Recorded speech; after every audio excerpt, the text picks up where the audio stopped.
क्या हेलो दोस्तों, स्वागत है आपका हमारे YouTube channel study point with Manish sir में। तो कैसे हैं आप लोग। तो जितने भी बच्चे बिहार बोर्ड के 10th का एग्जाम देने जाने वाले हैं, मैं उनके लिए क्षेत्रमिति से संबंधित जितने भी फार्मूला हैं और जितने भी VBA क्वेश्चन है जो एग्जाम में बहुत बार पूछे जा चुके हैं, मैं उनको आज आपको बताने वाला हूँ। ठीक है, अगर आप ध्यान से इस वीडियो को देख लेते हैं, जितने देर का वीडियो होगा ध्यान से देख लेंगे तो इसमें आपका 5 से 10 नंबर कंफर्म हो जाएगा, एक नंबर भी आपका नहीं छूटेगा। और हाँ, एक बात अब मैं आपको बता देना चाहता हूँ कि क्षेत्रमिति का जितना भी फार्मूला होता है वह आपके बंद आकृति पर ही लागू होता है, खुली आकृति पर लागू नहीं होता है। अगर आपसे कोई बोल दे कि इस पर कोई क्षेत्रमिति का फार्मूला बताइए, तो इस पर क्षेत्रमिति का फार्मूला लागू नहीं होता है। कहीं भी होगा क्षेत्रमिति का फार्मूला तो बंद आकृति पर लागू होगा। ये हम देखते हैं कुछ इंपॉर्टेंट फार्मूला। ठीक है, उसके बाद जब फार्मूला देख लेंगे उसके बाद हम सवाल आपको बताते चलेंगे। ठीक है, सबसे पहले हम देखते हैं त्रिभुज के बारे में। किसके बारे में? त्रिभुज। ठीक है, दिखाई दे रहा है ना आप लोगों को, बड़ा बड़ा है कि नहीं। अब देखिए, इसको इंग्लिश में बोलते हैं ट्रायंगल। इंग्लिश में क्या बोलते हैं? ट्रायंगल। ठीक है, आपके एग्जाम में अगर सबसे ज्यादा सवाल अगर कोई पूछता है तो समबाहु त्रिभुज पर पूछता है और एक विषमबाहु त्रिभुज पर पूछता है। ठीक है, ऐसे त्रिभुज तो 3 प्रकार के होते हैं, समबाहु त्रिभुज, समद्विबाहु त्रिभुज और एक विषमबाहु त्रिभुज। लेकिन सबसे ज्यादा सवाल पूछता है तो आपके समबाहु त्रिभुज पर और एक विषमबाहु त्रिभुज पर। तो सबसे पहले मान के चलिए ये त्रिभुज है। ठीक है, ये एक मैंने रफ त्रिभुज बना दिया, इसका नाम A, इसका नाम B, इसका नाम C। अगर आपसे कोई पूछेगा कि त्रिभुज का क्षेत्रफल बताइए, त्रिभुज का क्षेत्रफल, ठीक है, तो आप क्या बताते हैं? 1/2 गुने आधार गुने ऊंचाई, यही बताते हैं। 1/2 गुने आधार गुने ऊंचाई। मान के चलिए किसी त्रिभुज में अगर आधार दिया है, आपका क्षेत्रफल भी दिया है और ऊंचाई नहीं दिया है, ठीक है, तो आप कैसे बनाएंगे? या सब दिया है उसमें बताया है नहीं कि आधार कौन है और ऊंचाई कौन है, ठीक है, तो आप कैसे बनाएंगे उसको? तो उसके लिए एक फॉर्मूला है, उसका नाम है हीरोन सूत्र। ठीक है, जैसे मान के चलिए हम एक त्रिभुज बना दिए, जैसे इसमें तो ये आपका ऊंचाई बनाना पड़ेगा। अगर एग्जामिनर ऐसा सवाल पूछता है तो ये आपके ऊंचाई देगा, ये इसको आधार मान लेगा। ठीक है, ये इसको आधार मान लेता है। आधार को B से डिनोट करते हैं और ऊंचाई को H से। आधार को इंग्लिश में बोलते हैं बेस, इसको इंग्लिश में बोलते हैं हाइट। ठीक है, इसको बोलते हैं इंग्लिश में हाइट। ठीक है, अब मान के चलिए एक हो गया कि एक समबाहु त्रिभुज पर, मान के चलिए समबाहु त्रिभुज का फॉर्मूला पूछ दे। समबाहु त्रिभुज का क्षेत्रफल, ठीक है, तो समबाहु त्रिभुज का क्षेत्रफल क्या होता है? तो समबाहु त्रिभुज का क्षेत्रफल होता है √3/4 गुने भुजा का स्क्वायर, √3/4 गुने भुजा का स्क्वायर। इसको आप लोग याद रखिएगा। लेकिन अगर विषमबाहु त्रिभुज दे दे तो विषमबाहु त्रिभुज का कोई फॉर्मूला नहीं है, उसके लिए एक फॉर्मूला है, हीरोन सूत्र को बनाना है, तो मैं उसको आपको बना देता हूँ। ठीक है, आप इसको देख लीजिए, मैं इसको रफ करता हूँ। आगे देखिएगा,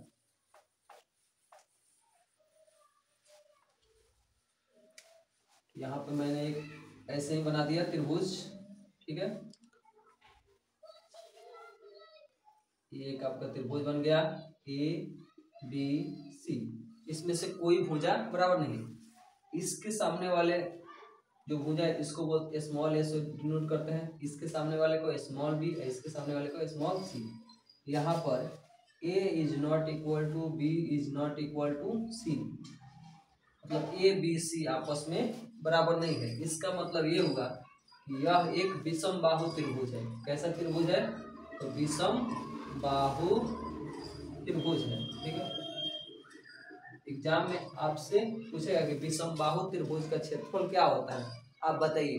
तो आप क्या करेंगे?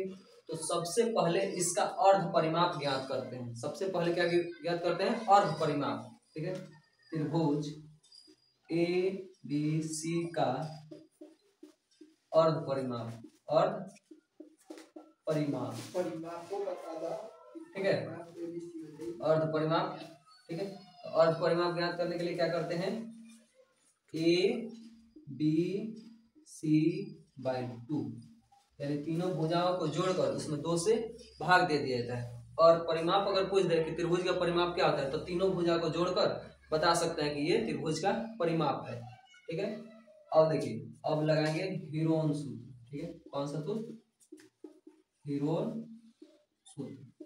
तो हीरोन सूत्र क्या होता है, इसको हम लोग डिनोट करते हैं एस से, स्मॉल एस, इससे डिनोट करते हैं स्मॉल एस, ठीक है। यहाँ पर भी लिख सकते हैं, इसको स्मॉल एस से डिनोट कर दिया जाता है।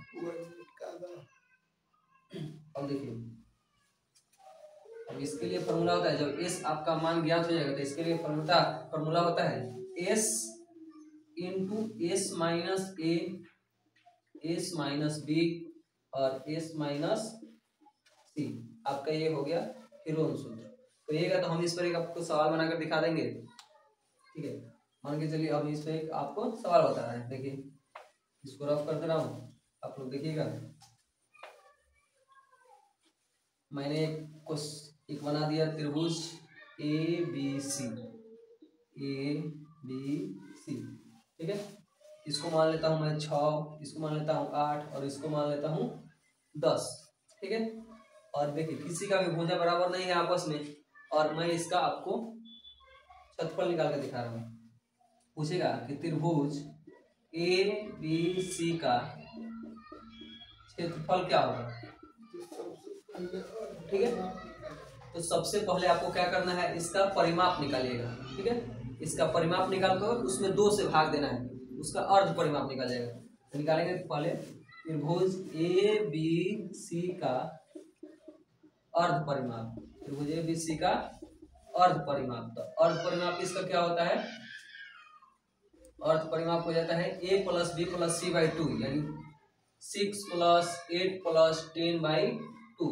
इसको जोड़ेंगे तो कितना होगा, 6 8 14 और 10 24, 24 बाई 2 कट जाएगा 12, कितना आएगा 12। अब लगाएंगे हीरोन सूत्र, क्या लगाएंगे, हीरोन सूत्र। तो हीरोन सूत्र होता है root over S into S minus A, S minus B और एस माइनस सी, ठीक है। एस का मान कितना है, तो आपका एस का मान है 12, यहाँ लिख देंगे 12, ठीक है। इस 12 में से 6 घटाएंगे तो कितना होगा, 12 में से 6 घटाएंगे तो 12, और ये जब ब्रैकेट हटेगा तो मल्टीपल का साइन देना पड़ेगा। 12 में से 6 घटेगा तो 6, सॉरी हो गई, सॉरी गलती हो गया। 12 में से 6 घटाएंगे तो कितना होगा 6, गलत हो गया थोड़ा सा। अब देखिए, फिर यहाँ पे 12 में से क्या एस माइनस बी, यानी 12 में से 8 घटाएंगे तो कितना होगा, 12 में से 8 घटाएंगे तो 4। अब देखिए सी का मान कितना है 10, तो 12 में से 10 घटाएंगे तो कितना हो जाएगा, 12 में से 10 घटाएंगे तो 2, ठीक है। अब आगे देखिएगा,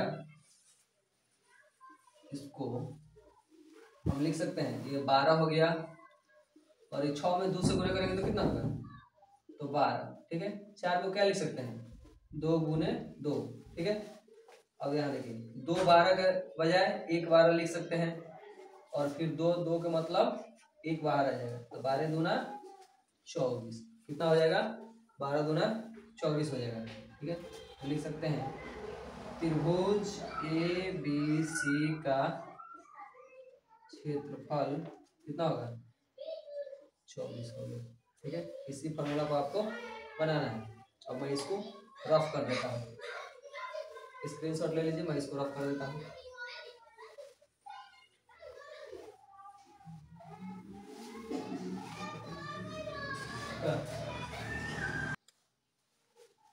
चलिए अब देखते हैं, अब बनाते हैं आयत, ठीक है। आयत, ठीक है, ये हो गया आयत, ठीक है। इसको बोलते हैं, जो बड़ा वाला है उसको बोलते हैं लंबाई, इसको इंग्लिश में डिनोट करते हैं एल से, ठीक है, लेंथ। और इसको बोलते हैं चौड़ाई, इसको बोलते हैं चौड़ाई, ठीक है, इसको बोलते हैं चौड़ाई। इसको बी से ब्रेथ, ठीक है, ब्रेथ मतलब चौड़ाई होता है, ठीक है। और ये हमेशा 90 डिग्री का होता है, ये हमेशा 90 डिग्री पर काटता है, 90 डिग्री पर मिलता है, ठीक है। अब देखिए आयत का क्षेत्रफल पूछेगा कि आयत का क्षेत्रफल, आयत का क्षेत्रफल आयत का क्षेत्रफल क्या होता है, तो लंबाई गुने चौड़ाई, लंबाई गुने चौड़ाई यानी एल गुने बी। ठीक है, इसके बाद पूछेगा कि आयत का परिमाप, परिमाप कहिए चाहे परिधि कहिए चाहे परिमिति कहिए, सब एक ही होता है। तो परिमाप हो जाता है सबको जोड़ देना है, एगो एल और ये भी एल, ये बी। ठीक है, एक दो सबको जोड़ दीजिए, L plus B plus B. आप जोड़ देंगे तो कितना होगा, 2l 2b, 2l plus 2b। यहाँ से 2 कॉमन हो जाएगा तो l प्लस b। ठीक है, क्या होता है l प्लस b। उसके बाद पूछता है कि आयत का विकर्ण, ये हो गया आपका विकर्ण, इंग्लिश में बोलते हैं डायगोनल, इंग्लिश में क्या बोलते हैं, डायगोनल। आयत का विकर्ण, तो विकर्ण क्या होता है, root over L square plus B square. क्या होता है, L square plus B square. ठीक है, तो इसी में एक और आपको पूछता है कि चारों दीवारों का क्षेत्रफल ज्ञात कीजिए। याद रखिएगा, ये हमें बहुत इंपॉर्टेंट है कि चारों दीवारों का क्षेत्रफल, तो चारों दीवारों का क्षेत्रफल क्या होता है, 2 इंटू एल प्लस बी गुने एच। ठीक है, एच मतलब ऊंचाई, बी मतलब चौड़ाई, एल मतलब लंबाई, एल मतलब लंबाई। ठीक है, अगर इतना आपका फॉर्मूला याद है तो समझिए कि आप आयत से कोई भी सवाल आएगा तो आपसे नहीं छूटेगा। अब मैं इसको रफ करता हूँ, आगे देखता हूँ।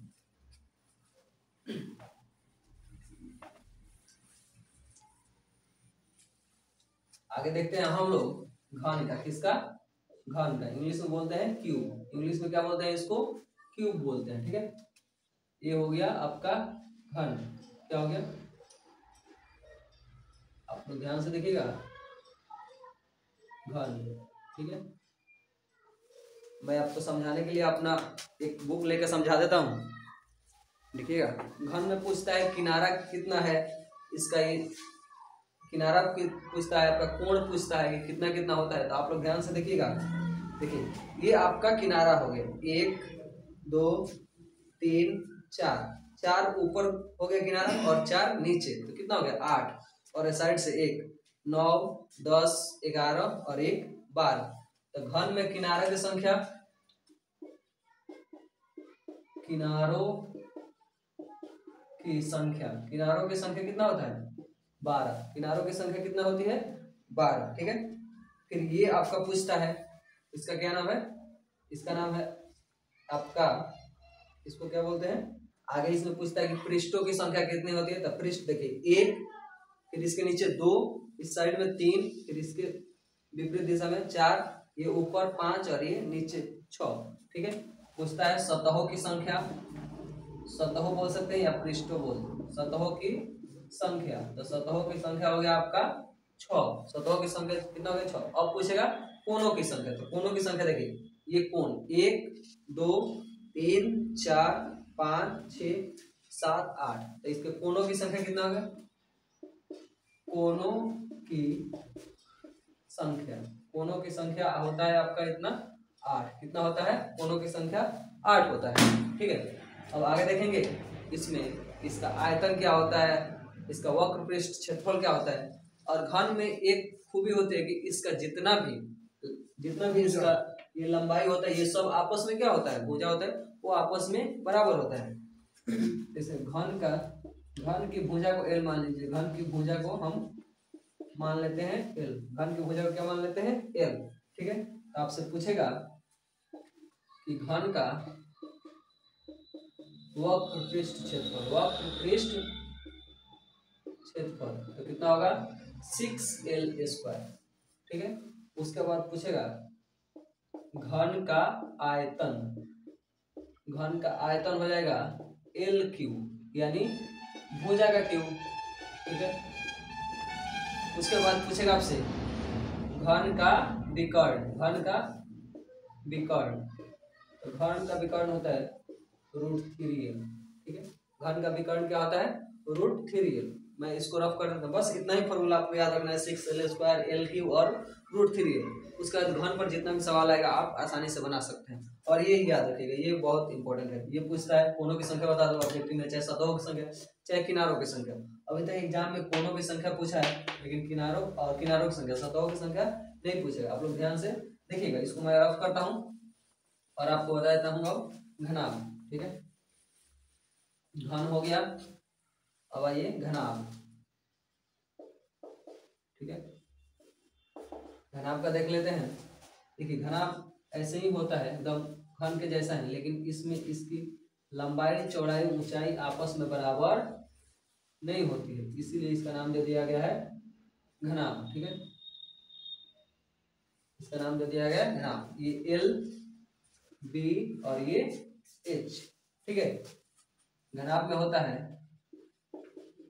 घनाभ की लंबाई, लंबाई को मान लेते हैं एल, ठीक है। घनाभ की चौड़ाई, चौड़ाई को मान लेते हैं बी, और घनाभ की ऊंचाई, तो घनाभ की ऊंचाई को मान लेते हैं एच। घनाभ की ऊंचाई को क्या मान लेते हैं एच। अब देखिए इस पर पूछता है घनाभ के कुल वक्र पृष्ठ का क्षेत्रफल। घनाभ का क्या पूछता है, घनाभ के कुल वक्र पृष्ठ का क्षेत्रफल क्या होता है। घनाभ के कुल वक्र पृष्ठ का क्षेत्रफल होता है 2 into L B plus B H plus H L. क्या होता है 2 into L B plus B H plus H L, ठीक है। अब पूछता है घनाभ का आयतन क्या होता है। घनाभ का आयतन, आयतन को बोलते हैं इंग्लिश में वॉल्यूम, इसको भी से डिनोट करते हैं। तो घनाभ का आयतन होता है एल गुने बी गुने एच, यानी लंबाई गुने चौड़ाई गुने ऊंचाई, ठीक है। अब पूछता है कि मान के चलिए कोई घनाभाकार रूम है, ठीक है। कोई भी अगर घनाभाकार रूम है तो उसमें सबसे लंबी जो छड़ रखी जाती है उसकी लंबाई कितनी है, ठीक है। तो उसका फॉर्मूला होता है घनाभ का विकर्ण, यानी पूछ जाएगा घनाभ का विकर्ण, ठीक है। तो घनाभ का विकर्ण होगा root over L square plus B square plus H square, ठीक है। आपसे कुछ ये घनाभ का विकर्ण नहीं पूछेगा, पूछेगा घनाभ में सबसे लंबी रखे जाने वाले छड़ की लंबाई कितनी होती है, तो उसकी लंबाई होती है L square plus B square plus H square, ठीक है। इस फॉर्मूला का आप लोग ध्यान रखिएगा। चलिए लिख लीजिए, मैं इसको रफ करता हूँ।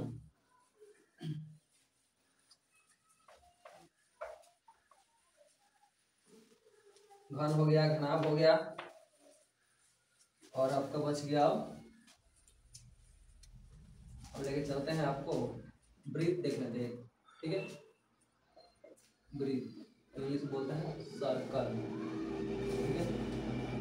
ये आपका ब्रीथ, ठीक है। ये आपका केंद्र, इसको बोलते हैं आर, ठीक है। अगर ये पूरा है तो पूरी की लंबाई को बोलते हैं, इसको बोलते हैं पूरे को डी। क्या बोलते हैं डी से, डी मतलब होता है डायमीटर, यानी इसको हिंदी में बोलते हैं व्यास, इसको बोलते हैं रेडियस, ठीक है। यानी हिंदी में बोलते हैं त्रिज्या, हिंदी में क्या बोलते हैं त्रिज्या, इंग्लिश में इसको बोलते हैं डायमीटर,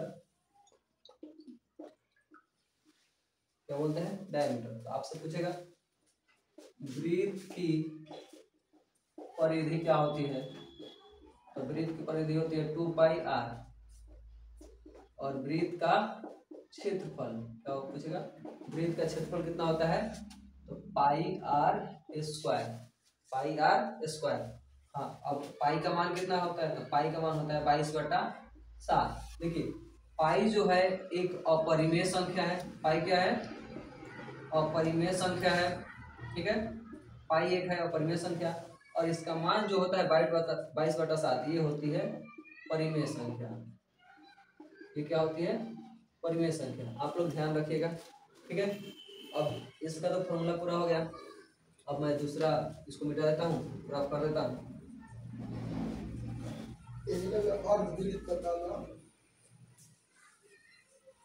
ठीक है, अब देखिए एक बता देता हूँ मैं, ब्रीथ का ही होता है एक अर्ध ब्रीथ। क्या होता है अर्ध ब्रीथ, ये आपका हो गया अर्ध ब्रीथ, ठीक है। तो अर्ध ब्रीथ में देखिए ये पूरा क्या होता है, मैंने ये बताया था पूरा जो होता है ये आर होता है, यहाँ से ये स्मॉल आर से ये आर, इन दोनों की लंबाई कितनी होती है 2r। कितना हो जाएगी 2r। यानी किसी भी वृत्त में सबसे बड़ी जो जीवा की लंबाई होती है वो यही होती है, ठीक है, जो बीच में सेंटर से होकर गुजरती है। सबसे बड़ी जीवा सब वृत्त की, याद रखिएगा, वृत्त की सबसे बड़ी जीवा जो होती है वो क्या होती है व्यास। क्या होती है व्यास। इसको डिनोट करते हैं स्मॉल डी से, और ये जो डी होता है आपके 2r के बराबर होता है, ठीक है, यानी त्रिज्या के 2 गुना के बराबर होता है कौन आपका व्यास, ठीक है। अब इसका अर्ध परिमाप आपसे पूछेगा, क्या पूछेगा अर्ध परिमाप, ठीक है। अर्धवृत्त का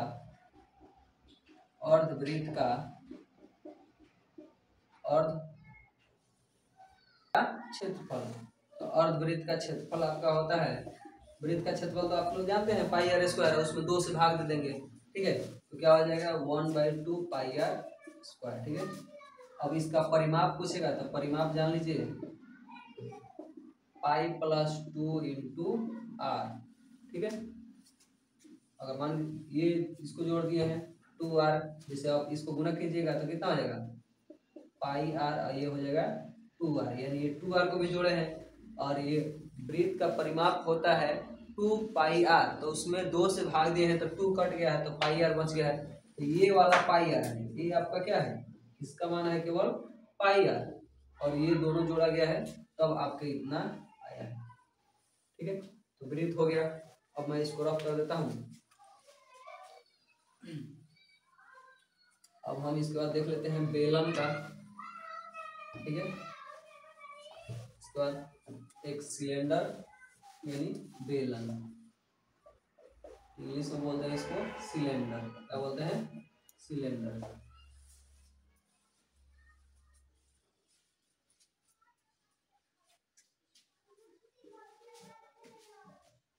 ये सब फिगर आपको ड्रॉ कर लीजिएगा।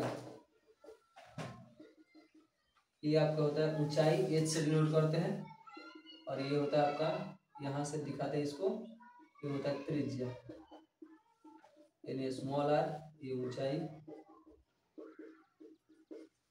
इसमें पूछता है बेलन के वक्र पृष्ठ का क्षेत्रफल, बेलन का वक्र पृष्ठ क्षेत्रफल, बेलन का वक्र पृष्ठ जो क्षेत्रफल होता है 2 पाई आर एच।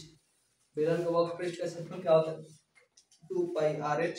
और पूछते हैं बेलन का आयतन, बेलन का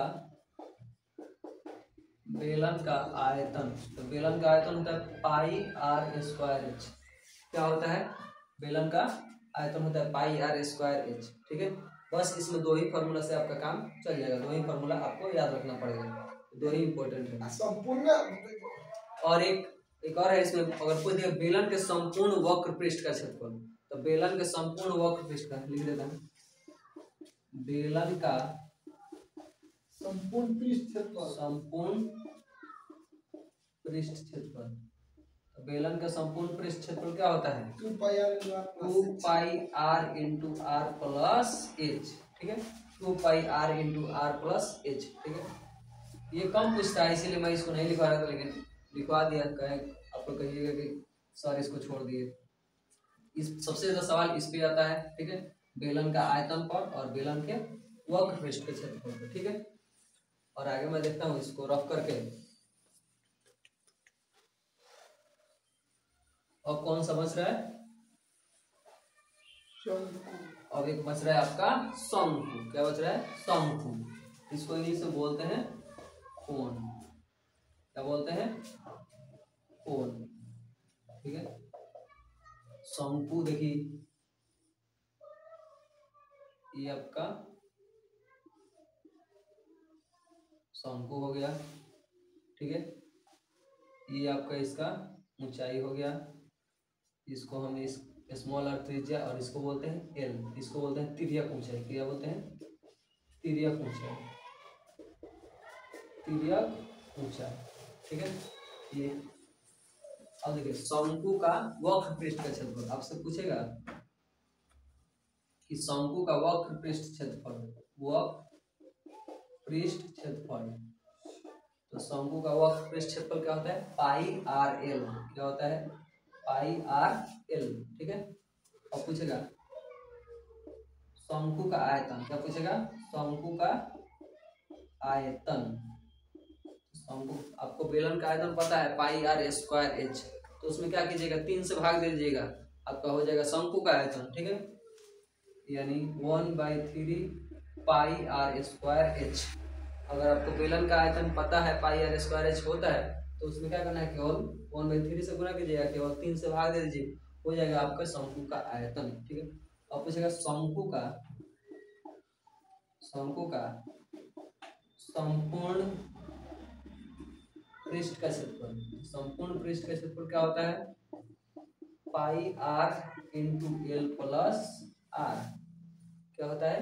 पाई R into L plus R. ठीक है, आप याद रखिएगा। देखिए इसमें क्वेश्चन कैसे पूछता है। इसमें अगर आपको क्वेश्चन पूछेगा ना, तो आपको एच दिया रहेगा, आर दिया रहेगा, लेकिन एल नहीं दिया रहेगा। एच आपको पता रहेगा, आर पता रहेगा, एल पता नहीं रहेगा। तो एल कैसे ज्ञात करते हैं? देखिए यहाँ पे ये लंब डाला गया था, ये कैसा है? ये 90 डिग्री पर काट रहा है। कितना डिग्री पर? 90 डिग्री पर। देखिए समकोण त्रिभुज जैसे बन रहा है कि नहीं? ऐसे समकोण त्रिभुज जैसा बन रहा है, ए बी सी। यानी एच पता है, आर पता है, और एल आपको नहीं पता है। तो एल ज्ञात करने के लिए यहाँ पे वही फॉर्मूला लगाते हैं। ठीक है, ये एल ज्ञात करने के लिए आपको वही फॉर्मूला लगाते हैं। कौन? पाइथागोरस प्रमेय से जो आप पढ़े हैं, कर्ण का स्क्वायर इक्वल टू लंब का स्क्वायर प्लस आधार का स्क्वायर। यही ये ज्ञात करने के लिए क्या लगाते हैं? L equal to root over H square plus R square. यही फॉर्मूला लगाया जाता है। ठीक है, इसका जितना भी इम्पोर्टेंट क्वेश्चन है मैं अपने बुक से इसको करा दे रहा हूँ। ठीक है, पहले मैं इसको रफ कर देता हूँ, ठीक, और जो इम्पोर्टेंट क्वेश्चन होगा बुक से मैं आपको बता दे रहा हूँ कुछ क्वेश्चन।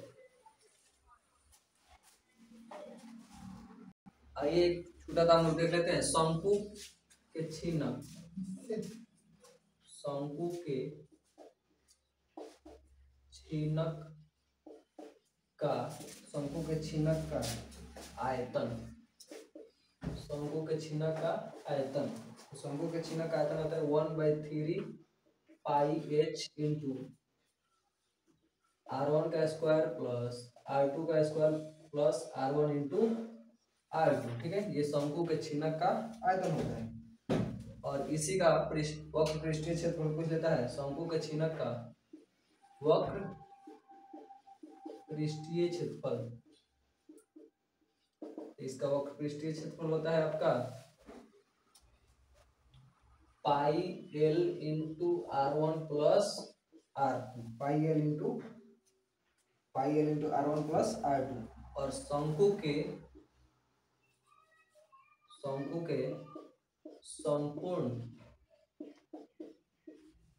संपूर्ण पृष्ठीय क्षेत्रफल। तो शंकु का संपूर्ण पृष्ठीय क्षेत्रफल होता है आपका pi L into R1 plus R2 plus pi into R1 का स्क्वायर प्लस R2 का स्क्वायर। ठीक है, शंकु के छीनक से बहुत कम सवाल पूछता है। ठीक है, इसीलिए मैं नहीं लिखवा रहा था, लेकिन इस पर सवाल पूछा है एक बार शंकु के छीनक का आयतन ज्ञात करने के लिए। तो शंकु के छीनक का आयतन आप लोग देख लीजिएगा, और इस पर आपका R1 R2 पता रहेगा, आपका ऊंचाई भी पता रहेगा, आपको केवल फॉर्मूला याद रखना है। ठीक है, बस रहने देता हूँ इतना ही, और आप लोग इसको फॉर्मूला को बार बार रिवाइज कर लीजिएगा। ठीक है, अगर फॉर्मूला का रिवाइज नहीं रहेगा, फॉर्मूला आपको याद नहीं रहेगा, तो समझिए कि आपसे एग्जाम में क्वेश्चन नहीं बनेगा। तो जितने भी लोग हैं 10th का जो एग्जाम देने जाने वाले हैं, ठीक है, इसको बार बार पढ़िए और उसको याद कर लीजिए। और मैं चाहता हूं कि अगर आपको वीडियो अच्छी लगे तो हमारे चैनल को सब्सक्राइब कर दीजिएगा, और वीडियो को लाइक कर दीजिएगा, और अपने दोस्तों के पास भी इसको शेयर कर दीजिएगा। अभी एग्जाम में जितने भी दिन बाकी है उतना दिन मैं आपको तैयारी कराता रहूँगा। जय हिंद।